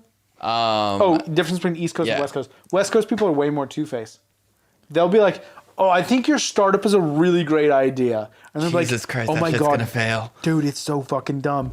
What a squirrel loot box, like a squirrel monthly box, like." What the fuck is that about? Out here on the West Coast, you can be a part of an MLM and your friends pretend to like you. Yeah, that's accurate. So, I won't say names. I'll tell you who after. I'm not going to use a code name because they're obvious. One of my friends, their other friend who's not a part of like the friend group that I have with them. Someone from their friend group. Yeah, they're like other friend groups. So Venn diagram, Venn diagram, and I'm over here. The other friend's over here, and so That was awful. it really was. Didn't even look it on camera. Is a part of an MLM, and all of the friends in the shared friend circle that I have always just shit on that friend. Like, oh my god, they do nothing but talk about their MLM. They're all about their MLM. They wear sweatshirts of their MLM. Their shaker workout bottles MLM. They do nothing but talk about how Which great MLM? this. Fuck. doTERRA? No, it's a Sensi? it's a protein shake like fitness brand. I don't know. I can't remember the name of it, but it's like their life. They are obsessed. It's So they're a good MLMer. yeah, and every single one of the friends is just like, oh my god. But when they are around this friend, oh yeah, it's going good for you. It's so good to hear. It's just like I'm just sitting there like, this is a crock of shit. It is. I mean, it doesn't matter what you're selling. It could be good. It could be the Yeah. best thing ever. Yeah. But the way you're doing it, pyramid scheme. Oh yeah. I mean, it's multi-level marketing. Oh no, it's not. It's not any of that. This is what we do. You're No, it's selling an me shit to it's go an sell to some- inverted pyramid. Like, it's a crock of shit. Yeah, yeah. But no, I see what you mean about that. But East Coast and West Coast. yeah, but I think Biggie and Tupac. yeah. But I think also just a lot of it is like just the way the people are raised. Like I don't think people should just be able to go around and be like, yeah, I don't fucking like you. Like I don't think like that's like just a healthy way to live. Just because of where someone was born. Well, I don't think it's like well, I think it's just like you said, like the culture of it. Like they're raised to think that's like, yeah, it's what you do. You don't like someone, you tell them you don't like them. Like that's just like the way that side of the world works. But like over here, you're just like told like, just be polite. Yeah, you don't like that person? Tough. Just be nice to them. Like, I think that's just a way better way to live personally. I do too. I definitely think it's because you being like to another guy who was also raised to tell people, I don't like you. Well, I don't like you. Cool. You're polite to someone, you can form some sort of everyone just needs to be nice to each other. Yeah. That's just But also like let's put an East Coast and a West Coast guy in the center of the situation. They're surrounded by 100 people. And the East Coast guy, I don't fucking like you, man. And it's just like the guy who's just trying to be polite, he doesn't like him, but he's just like, dude, like, why are we arguing? Like, let's just, like, be chill. Like, there's no reason we need to have conflict right now. Let's just move on. I'm going to blow up your argument here in a second. And then the East Coast guy's like, go fuck yourself. Everyone looking in on that is just going to be like, that dude's an asshole. That dude at least has maturity. And I'm about to blow up your whole argument. In some drunken way. Nope. Let's hear it. Nope. This is actually, you're probably going to agree with this. So I know that some of my favorite people I've ever met have been from the East Coast. Purely because of how they fucking roasted me. I remember I met this one guy from Boston. I was like 12. My parents took me to some fucking Jehovah's Witness gathering. This guy was from Boston. He was roasting me. And I was 12 fucking years old. And I was so... I love this guy because I love the Red Sox, man. Look at this little Ponce guy. I'm wearing his fucking... Yeah. I'm just like, this fucking dude is awesome. And he was fucking roasting me. And I want to ask you a question, Taran, that'll ruin your argument. Where are all your favorite comedians from? Anthony Jeselnik is a West Coast comic, and Bill Burr's Is he though? I feel like he started in New York. He got big in New York, sure. And that's Okay, kind of fine. that thing. Bo Burnham, West Bo's Coast Boston. comedian. Bo's from Oh Boston. yeah, he's from Boston, but he got big on the West Coast. He did YouTube, and then he started touring all over the West Coast because he got big from YouTube. Yeah. And he's self-deprecating. He's definitely not. I'm sure he's nice to people, but Bo's is in a separate category. Yeah. Almost by himself. Oh yeah, he lives outside of comedy, but he is in comedy. He lives outside of comedy, but he's not Weird Al. But I know you're getting at Bill Burr. Well, no, Bill Burr. John Mulaney's Chicago, and that's almost East. It's a deep dish New York. I have definitely fell out of love with John Mulaney. He's funny though. I appreciate storytelling comedians, but he's too just an everyman's comic where I'm just like kind of bored listening to it. Andrew Dice Clay, Boston, or New York, Brooklyn, whatever, same fucking thing. Okay, so I I'm not saying so that guy wasn't doing it to be mean. He was ball busting you. No. That's the thing. Yeah. So no, I'm not saying that they're mean. Yeah. But they tell you up front. And yeah, I know it's saying I don't like you. They tell you how they feel up front. Someone you go someone on the West Coast and they're going to be very more apprehensive to tell you how they really feel because they don't want to hurt your feelings. Well, I don't feel like ball busting is being honest. It's being funny. It is, but it isn't. Busting someone's balls is telling the truth in a comedy format. I feel like it's exaggerating the truth more than anything. You fucking Gucci shirt there, motherfucker. What'd you do? You Someone would see me wearing this and in a ball busting scenario, it's like, oh, look at fucking privilege over here, fucking. But you walk through downtown Portland right now, they'd be like, hey, nice Gucci shirt. I like that. It's cool. And it's like, no, I want someone to bust my fucking balls and call me a homo. You're not supposed to do that anymore. That's bad. It's funny. There's nothing wrong with it. I get it. I definitely do I do definitely like the East Coast ball busting, kind of train of thought. But I don't feel like that goes into the. I know almost for a fact that you don't like West Coast comedy, because you break it down into East Coast, West Coast comedy. You're gonna side with most East Coast comedians, but they all live on the West Coast now and perform on the West Coast. Yes, because of Hollywood, but they got their upbringing, in New York and Boston comedy. But I feel like that's also just because at the time all of our generation comedians were up and coming. That is where the comedy scene was. Yeah, no, it comes in waves. Yeah. It comes in waves. So the next wave of asshole ball busting comedians, I think, are going to come out of California. And that area, they're all going to become but then the next wave of New York will be even more ball busting. I feel like this is all speculation. Yeah. This is all bullshit by two guys who aren't funny. You're funny. You're funny. Aw, thanks, man. You're funny too. You're just funny looking. That was impressive. If you're listening, you need to come back and watch him do that with his hands. That was impressive as fuck. I don't know why. I'm a little drunk.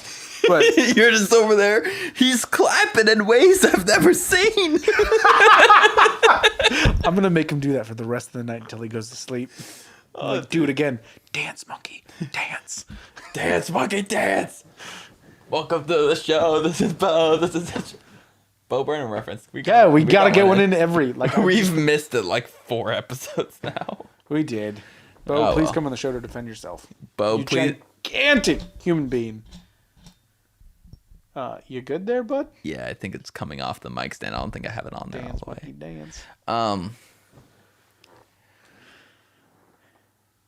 What the fuck were we talking about? Oh yeah, East Coast versus West Coast. Yeah, and then it just honestly it delved into it devolved. It devolved into a which is better, East Coast or West Coast comedy? Because we can't just say comedy is the basis for which coast is better. No, we can't.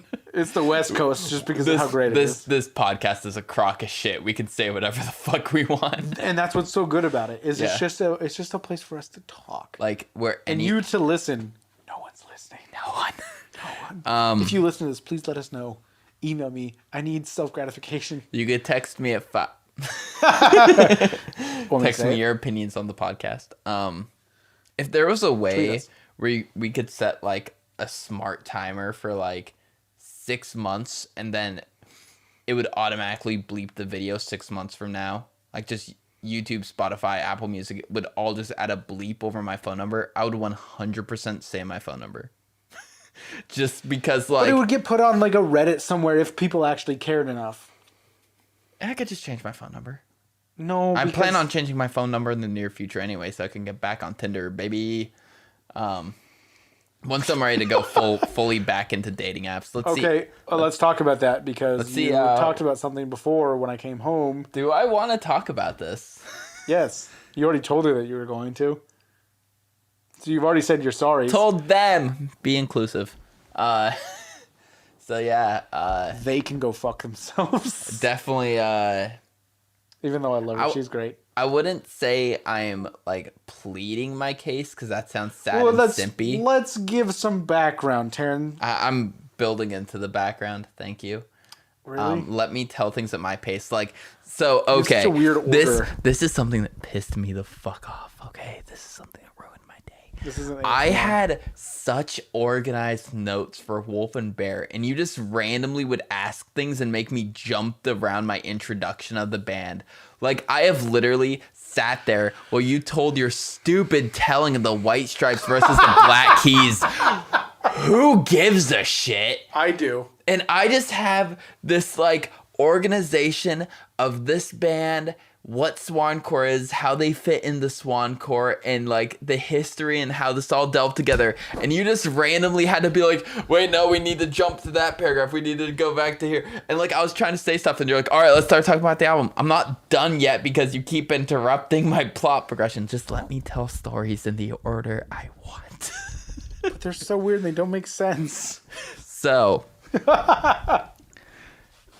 texting. Who?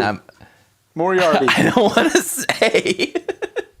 Her code name is Moriarty. Yeah. Their code name is Moriarty.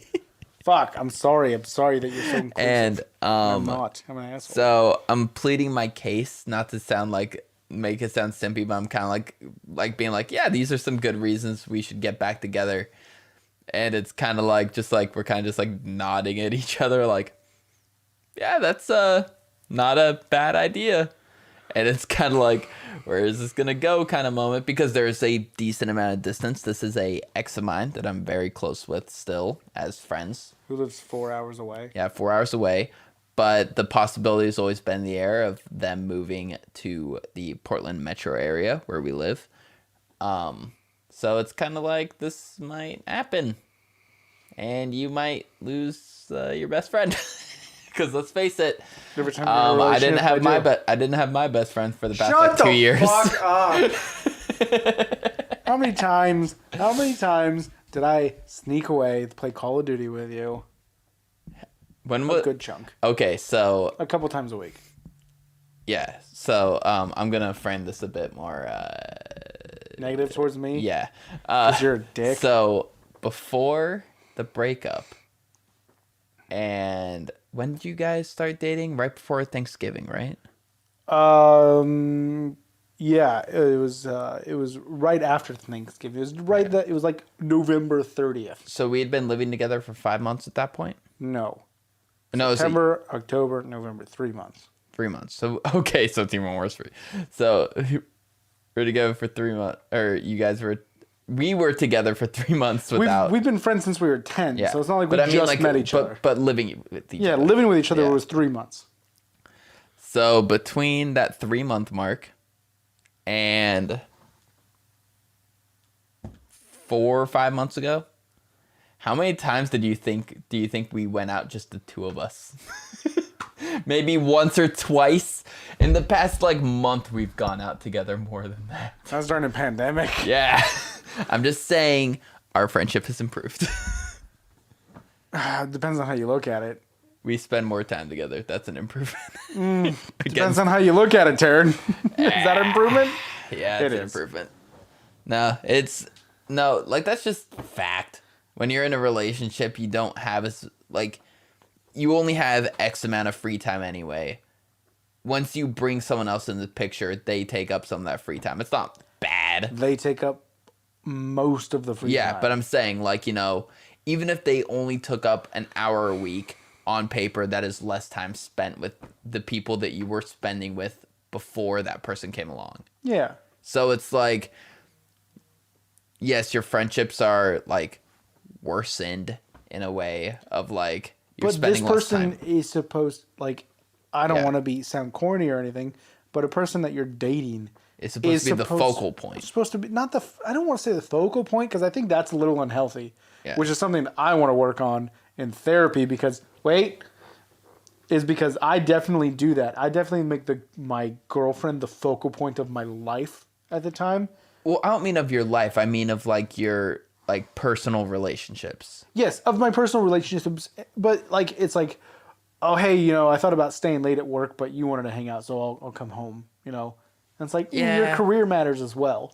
Yeah. But I forgot what I was going to say because you fucking interrupted me. Making the focal point. I want to work on that in therapy because I'm a fucking psychopath. I forgot where I was going. God damn it. But yeah, so I'm just saying, you spend less time with your friends, other loved ones, family and stuff when you introduce a significant other into your life. And I'm gonna miss you, buddy. What I was going to say, and I just remembered, is that when you start to date someone, they should be your best friend. Yeah. Or one of your best friends. You can have multiple best friends, Taran. Just so you know that when I have a girlfriend and she's my best friend. You're my only best friend, and even if I start dating someone... You talk to Moriarty more than me. That's not true. I talked to you for an hour and a half straight. I haven't physically talked to them. Shut the fuck up. You conversated with her. You conversate with her more than me. Yeah. Yeah, okay, you conversate. God, you fucking semantics. Dude, because when I Snapchat you, you get weird. If I send them a picture of my fat fucking cock, they appreciate it. You don't. I'm uncomfortable. Will someone please help me? I'm so much more uncomfortable. I'm talking into your mic now. How does it feel? That was so uncomfortable. That was so uncomfortable. We need to put this episode in stereo. So all of a sudden. Dude, do you know how uncomfortable that would be as a listener, though, using headphones? Oh, yeah. Just, hello over here. Hello over here. Why do they not do that? That should definitely be a thing. That's disgusting, no. You listen to ASMR. Yeah. Don't tell me what's disgusting audio-wise, okay? I hate you. You do that in every other episode. Good. It's awful. ASMR, I fucking hate you. ASMR is awful. It's great. Okay, we need to end this fucking podcast. Yeah, this one's going on. Yeah, it really is. It's a fun one, though. I'm enjoying myself. It's been a fun one. So just to end it, Taran's going to be getting back with an ex, which you should never do. But Taran still has feelings for her. And We're going raw. We're for the taking our ending. socks off. We're taking our mic socks off to go raw. No, take it off. We're doing this raw. We're doing the ending raw. Okay. Make the audio worse than it already is. Well, this just prevents like implosive plops and like over like breathiness. I mean, if you're recording like music and you want like a super clear voice, use a pop filter instead of these. Which you have. Yep. We should get some pop filters as well. Yeah. We just need one metal more. pop filters. They're better Okay. than the mesh ones. Well, welcome to the surprisingly underproduced podcast. I need to stop doing that. Just put it back on. You remember when I had catchphrases? Yeah. Go fuck yourself. Remember when this podcast was good? When? It's still not good. If you think we're bad, please let us know. Surprising twit. There's nothing wrong with getting back together with an ex. There's everything wrong with it. How? Like, under the circumstances that we broke up, Was moving. 5 hours away. Yeah, that's So fair. This is the only circumstance where it is where you broke up because you were moving. yeah. So that is 100% fair for you to get back together. But any other instance is not fair. Fucking fight me. Give me any other situation. I'll tell you why you're wrong. It's been several years. You've both grown as people, and you realized that relationship had a lot more merit than you gave it credit for back when you were together. Nope, because no one changes. So you're the same person as you were when you were 14, trying to suck your own dick. You still trying to suck your own dick, Trevor? What? Never tried that. You definitely were like, oh nope, can't get even close. No. Never tried that. But gotta I do definitely am the same anxiety-ridden, self-loathing 14-year-old that I was then. So thanks for bringing that up. Cool. Thanks. So, yeah, I haven't changed, Taran. Neither of you. You're still the prick 14-year-old Dude, no, best friend that I have. definitely changed. Well, yeah, you got to glow up. You don't look like a raisin. A raisin. A raisin. Oh, you don't look like an Asian rice farmer anymore. Dude, I never did. Fucking show your license and show them. You don't have. Oh, it anymore. I cut it up and threw it away while you weren't home so that you wouldn't know, so you couldn't like dig it out of the trash and keep it. That makes me really mad because his 15-year-old driver's license photo was so good. Oh, you mean my 16-year-old driver's license photo? Did you get it retaken? Because I didn't get mine retaken. I got mine retaken. When mine was the same one from my permit. Oh, so yeah, I had long emo hair, which didn't look like a bowl cut, but Trevor insists was a bowl cut. It just looked funny. Okay, man? I went with what's funny. Okay? I didn't go with what's accurate. I went with what's funny. All right, ginger beard. I mean, that's accurate. So Not really. It's blonde. thank you. I was trying to lean into this red beard thing because everyone else... Fuck off. I don't want to touch you. Because everyone else was saying it about me. Yeah. But now that I lean into it, nobody's like, no, it's not. And I'm like, go fuck yourself. So that's something I've been doing to people is I always make the joke like, oh, I'm forever alone, like sad, depressed millennial jokes and stuff like that. Which are great. They're And number one. Very nice. Anyone over the age of 30 will be like, oh no, you'll find someone great. You know, you'll find someone that's like perfect for you and you'll fall in love. And like, then I also make a lot of like, jokes that are on the complete opposite end of the spectrum where it's like, I'm perfect. I'm better than everyone around me. Like, I'm just this godsend that you are all fortunate to be around. Like, you know, like That's how I know you. And so lately what I've been doing is I'll do the first half where I'm like, oh, you know, nope, I'm going to die alone. I'm working on Christmas alone for 12 hours because I have no loved ones as expected. That was accurate. And yeah, it is what I did. And they're like, oh, you'll find someone great that you can spend next Christmas with. And I'm like, yeah, you know what? You're right. I am great. I'm gorgeous, good looking, funny, just a joy to be around. Anyone would be lucky to be able to spend a Christmas with me. And then they're just kind of like, like they can't back down on it now. They can't just be like, no, you're wrong. Like I just will throw them into this weird pickle. Pickle Rick. Pickle Rick. I hate Rick and Morty. Not to try and distract from your humbleness. Pickle Rick. Signing off. Pickle Rick is dumb. Rick and Morty after the second season is dumb. Rick and Morty is dumb. It's for pseudo-intellectuals. It's Big Bang Theory level smartness masked with Family Guy humor. That's, I don't know. And Rick and Morty fans hate hearing that, but it's so true. Yeah, so... It's just, in terms of, like, the level of comedy put into it, it's the same as, like, Simpsons, Family Guy, South Park, and all Which those. is a high level of comedy, to be honest. Let's be fair. It's not like they're not doing... I'm saying it's a funny show, but, but they put on the mask that they are so much smarter and better than those shows. And it's like, no, you're literally just using big science words like the Big Bang Theory.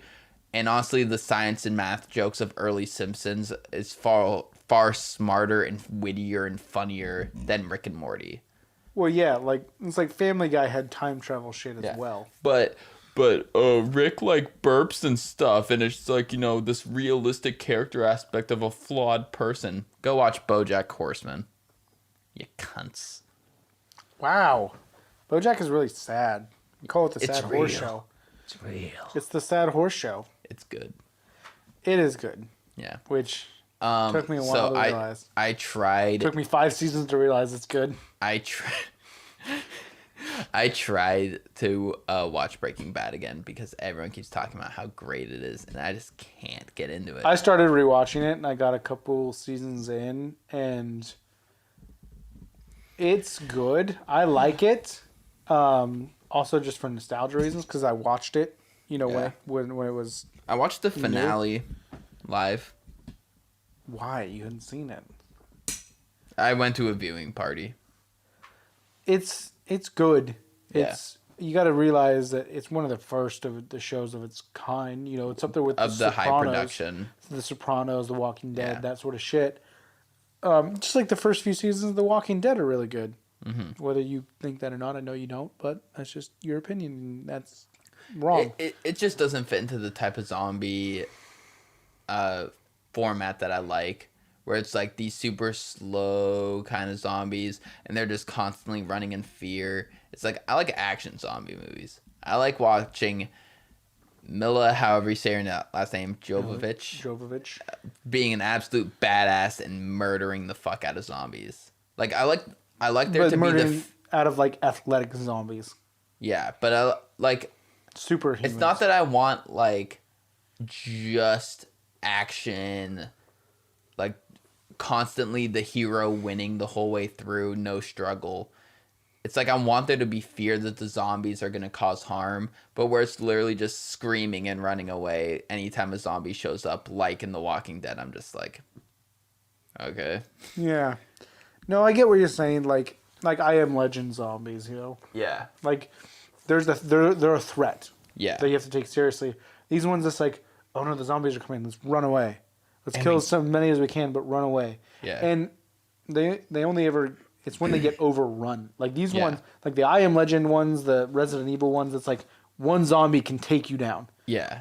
Not 100 of them. Yeah, and it doesn't have to sneak up on you. Yeah. It could be 2-3 blocks down the road from you, and it sees you, and it's an oh shit moment. Like, oh, this is a problem.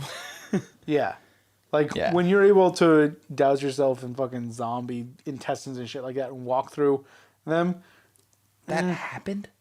That was in like the first season. I didn't watch all of it. In the first season, they're like, they got to walk through to get to this building to get like these keys for this car.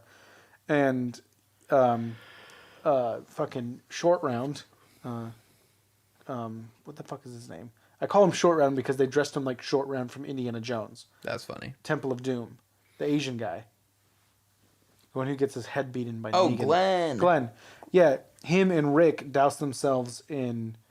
Like, they put on these trench coats and get, like, dead zombie intestines around them so they smell dead. Yeah. They smell like they're dead, and then they walk through a herd of zombies. Like, just... That is the dumbest thing I've ever heard. Yeah, they just pretend to be dead, and the zombies are just like... They don't think anything of it. Which, I liked the show. Why are you making me shit on a show I liked? That's the effect that you have on me. I make you hate good things. Yes, because and I make you like Swancore. Yeah, go listen to that fucking podcast. The Surprisingly Music with Wolf Bear. All right, I feel like we've ran our course. We have ran our course. Energies are coming down. Yeah, we've run the course. This ship is sinking like the Titanic. We've hit an iceberg. Yeah. Well, we hit the iceberg, then the back went up, so we're at the right top. Now, yeah, we're coming back down. We're the violinists playing as the ship goes down. We're Oh my god. Right. We do this once a week? Yeah. Ugh. Yeah. Ugh. So, before we sign off, just a little aside. No, we'll talk about it off the podcast. No, don't talk about it. Yeah, I know. You already brought it up, now you have to. Our viewer is going to be upset. So something that I've noticed about podcasts that we enjoy and listen to is they are podcasters second, and we're trying to be podcasters first. I feel like we need to start making some sort of other content to draw people in, and then them also be like, oh, these guys have a podcast. I can listen to that too. Surprisingly music. But that's also a podcast. But we're talking about this thing. But still, I've thought about this as well. Still a podcast, because look at probably our favorite podcaster / YouTuber, Charlie. He posts Penguins Zero. No, yeah. I know. Yeah. There's a guy who called him out, calling him a Zionist. Oh, yeah, kept referring to him as Penguin Zo. That's funny. And so that's what I call him now. He'll post a 5 to 10 minute gaming related video, or just him ranting about something and just shit talking. He'll play Among Us and all this other stuff. He's doing stuff, and then once a week he does a podcast. And it's I feel like we need to put out more accessible content than a podcast, and then the people that like our content there will also be like, oh, I like these guys.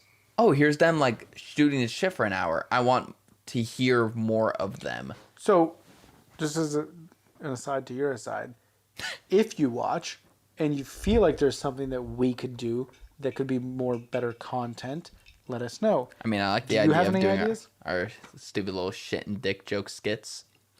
Yeah, I do like that. I do like our shit and dick joke skits. Yeah. But I feel like in a pandemic that might be pretty hard. Where we're going to find, we had an idea, and to cast it, we need 2 other people, specifically women, for this. And it sounds like a porn now that I say it out loud.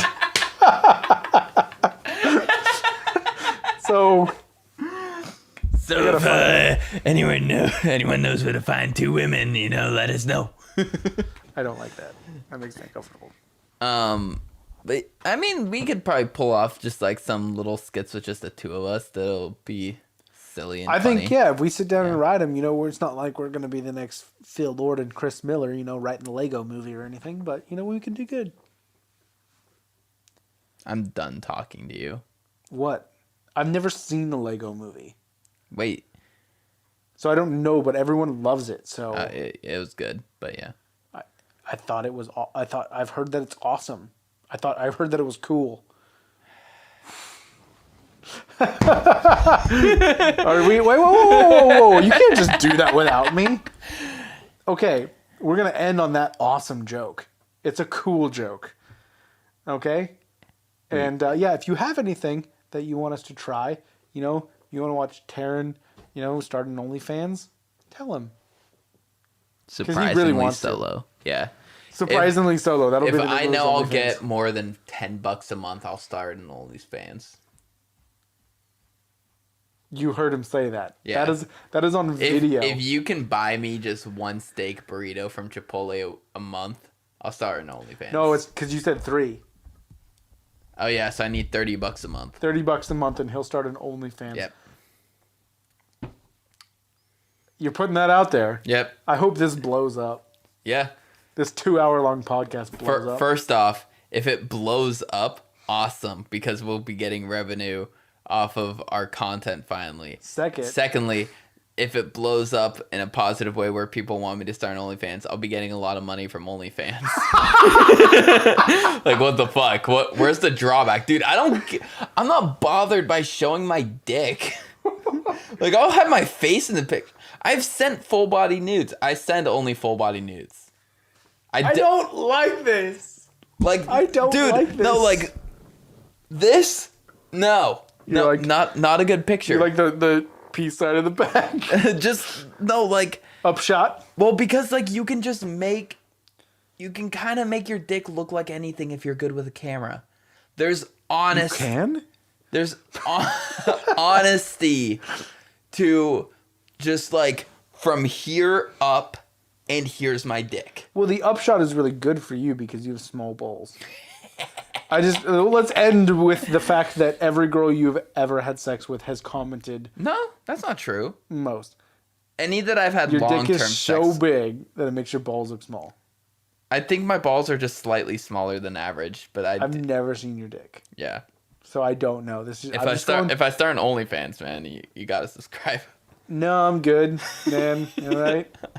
I'm good. I'm good. I'm not paying for that. When I could easily just ask you and show me. Final thing. I watched the Belle Delphine porn. It sucked. She sucked? She sucked dick? Yeah, she did, but it just wasn't good. I'm gonna make a hardcore porn. It was literally like lazy doggy style with a little bit of dick sucking. Was she hot? Yeah, she's physically and sexually hot, but like it wasn't like a hot video. Also, the dude wasn't like. I was gonna say, what was it like for you to watch straight porn? I kind of watched it more academically than like. Like I watched it with my pants on. Yeah, I did. I didn't jerk off to it.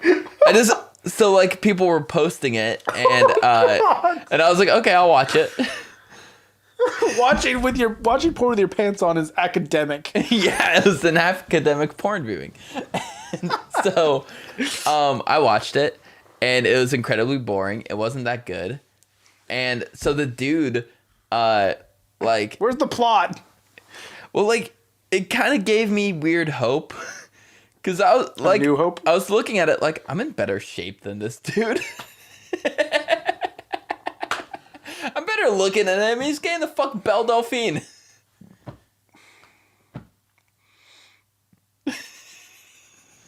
Who's a millionaire? This below average looking Joe. Okay. It's fucking millionaire Belle Delphine. All right, welcome to the Surprisingly Taran's a Porn Star podcast. We need to go now. Taran's got to go jerk off for academic reasons.